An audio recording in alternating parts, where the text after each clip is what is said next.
Hello बच्चों, welcome to Sunil academy. और आज से हम बेटा शुरू करने जा रहे हैं क्लास 11th का एक बड़ा ही इंपॉर्टेंट चैप्टर जिसका नाम है बाइनोमियल थ्योरम। आज उसके हम आपको इंट्रोडक्शन देंगे, फिर उसके रोज आपको एक एक करके क्वेश्चन जो है सॉल्व करना सिखाएंगे। तो चलिए बेटा स्टार्ट करते हैं। बाइनोमियल थ्योरम की जरूरत क्यों पड़ी, पहले इसको समझते हैं बेटा। ए प्लस बी का होल स्क्वायर पूछूं तो a square plus b square plus 2ab, a plus b का होल क्यूब पूछूंगा वो भी बता दोगे। जैसे जैसे पावर बढ़ती जाएगी बेटा तो आंसर देना मुश्किल होता जाएगा। तो बड़ी पावर्स को सॉल्व करने के लिए क्या बनाया गया बेटा, बाइनोमियल थ्योरम। और इसका यूज जो होता है वहीं पे इस्तेमाल किया जाता है। ठीक है, कहाँ इस्तेमाल किया जाएगा, जहाँ पे आपकी पावर जो है वो बड़ी हो जाएगी 6, 7, 8 या 5, तो वहां पे बाइनोमियल थ्योरम लगाई जाती है ताकि बड़ी से बड़ी पावर हम सॉल्व कर पाए।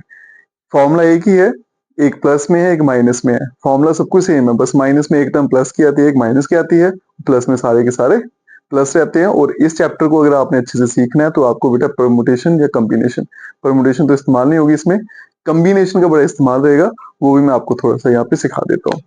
तो पहले फॉर्मूला देखो बेटा, x प्लस वाई की पावर n या फिर x माइनस वाई की पावर n। ऐसे 1 माइनस एक्स के भी होते हैं, 1 माइनस वाई के भी होते हैं, उसको छोड़ दीजिएगा, इन दो से काम चल जाएगा आपका। दो से भी नहीं मैं बोलूंगा, एक ही से काम चल जाएगा। ये तो सेम ऐसा है, बस एक टर्म प्लस की एक माइनस की। फॉर्मूला देखिए बेटा कैसे लगाना है उसको सीखिएगा। सबसे पहले क्या करना है आपने, यहाँ पे आपको हमेशा 2 नंबर दिए होंगे। ठीक है, तो एक्स वाई को भूल जाइए, आप सिर्फ इतना याद रखिए कि आपके पास 2 नंबर है। पहला जो भी लिखा है उसकी पावर कितनी लेनी है, एन, जो भी पावर में है। और दूसरा जो भी लिखा है उसकी पावर क्या लेनी है, 0। ठीक है, ये याद रखिएगा। फिर क्या करना है बेटा, नेक्स्ट स्टेप में पहले वाले की पावर एक एक घटाते जाना है, दूसरे वाले की एक एक बढ़ाते जाना है। अब देखो ये बेटा, यहाँ पे एक्स एन था, एक घटा दिया, वाई 0 था, एक बढ़ा दिया, फिर से एक्स घटाते गए वाई बढ़ाते गए। जब हम ऐसा करते जाएंगे तो लास्ट में क्या होगा, एक्स घटते घटते 0 और वाई बढ़ते बढ़ते एन हो जाएगा। जब ऐसा हो जाएगा तो मतलब क्वेश्चन आपका यहीं तक करना है, इसके आगे नहीं करना। फिर बात आती है कॉम्बिनेशन की, ठीक है, कोफिशिएंट्स की। तो पहला कोफिशिएंट होता है आपका NC0। ठीक है, ये सेम लिखना है C0, फिर इसको भी बढ़ाते जाना है और ये बढ़ते बढ़ते लास्ट में कहां पहुंच जाएगा, n तक। इसी तरह से बेटा अगर माइनस दिखा आपको तो सेम फॉर्मूला है, बस पहली टर्म प्लस की, फिर माइनस, फिर प्लस, फिर माइनस, इस तरह से चलता जाएगा। अब कॉम्बिनेशन बेटा जिन बच्चों को नहीं आती है तो मैं थोड़ा सा सॉल्व करना सिखा देता हूँ। सबसे पहले बेटा उसमें फैक्टोरियल सॉल्व करना सीखेंगे।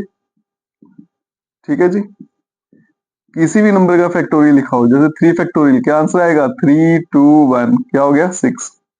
जिस भी नंबर का फैक्टोरियल है पहले बेटा उसी को लिखो, फिर क्या करो, एक एक घटाते जाओ। और कहां तक घटाना है, जब तक 1 ना आ जाए। ठीक है, इसी तरह से अगर मैं बेटा 4 फैक्टोरियल लिखूंगा तो क्या आएगा, 4, 3, 2, 1, कितना हो गया, 24 आपका आंसर। क्लियर हो गया। अब इसको देखेंगे बेटा, कॉम्बिनेशन का फॉर्मूला है NCR।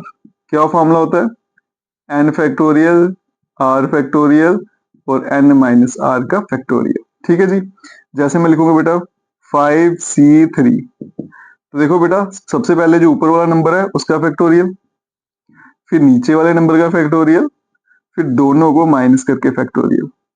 ठीक है, अब क्या करेंगे, इधर 5 है इधर 3 है ना, तो 5 को खोलेंगे तो बेटा 5 और 3 पे रोक देंगे, ये 3 फैक्टोरियल कट जाएगा। और 2 फैक्टोरियल को खोल दूंगा तो 2 इंटू 1, ये बेटा 2 2 से कैंसिल, तो आंसर 10। तो फैक्टोरियल को हम इस तरह से सॉल्व करेंगे। और छोटे से आपके लिए टिप्स हैं बेटा फैक्टोरियल के, ताकि कैलकुलेशन थोड़ी आसान हो जाए। NC0 इक्वल्स टू NCN, इसका आंसर हमेशा 1 रहता है। और बेटा आपका जो NC1 है उसका आंसर n। ठीक है, ये छोटे से टिप्स हैं आपको, ताकि कैलकुलेशन ना करना पड़े, आप सीधा इनका आंसर लिख सके। ठीक है, तो ये कुछ बेसिक थे बेटा बाइनोमियल थ्योरम के, जो आपको आना जरूरी है, तभी चैप्टर आपको क्लियर हो पाएगा। बाकी बेटा वीडियो को ज्यादा से शेयर करें, चैनल को लाइक, सब्सक्राइब, शेयर, कमेंट जरूर करें। Best of luck.